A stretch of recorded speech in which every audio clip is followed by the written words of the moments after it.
సభకు నమస్కారం. ఈరోజు రాయలసీమ సాగు తాగు నీటి ప్రాజెక్టుల గురించి ఈ సమావేశానికి విచ్చేసిన ప్రతి ఒక్కరికి కూడా పేరు పేరిన నమస్కారాలు. ఈరోజు ప్రస్తుతానికి సాగునీటి సమస్య కావచ్చు, కానీ ఇలాగే మన ప్రాజెక్టులను ఆపుకుంటూ పోతుంటే ఇది రేపటికి మనకి తాగడానికి కూడా నీళ్లు ఉండవు అని చెప్పని మరి మన పెద్దలందరూ కూడా సెలవిస్తూ ఉన్నారు.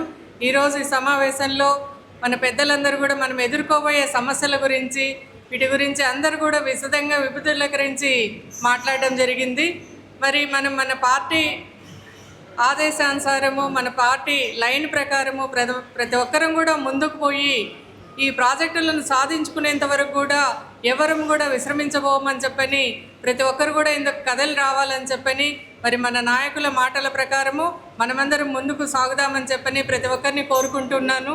ఎందుకంటే ఇది కేవలం మన ఒక్కరికి సంబంధించిన సమస్య కాదు, రేపొద్దున భావితరాల సమస్యగా కూడా ఇది పరిగణించబోతుంది. కాబట్టి ప్రతి ఒక్కరం కూడా కలిసికట్టుగా ముందుకు పోదామని చెప్పని మిమ్మల్ని అందరినీ కోరుకుంటున్నాను.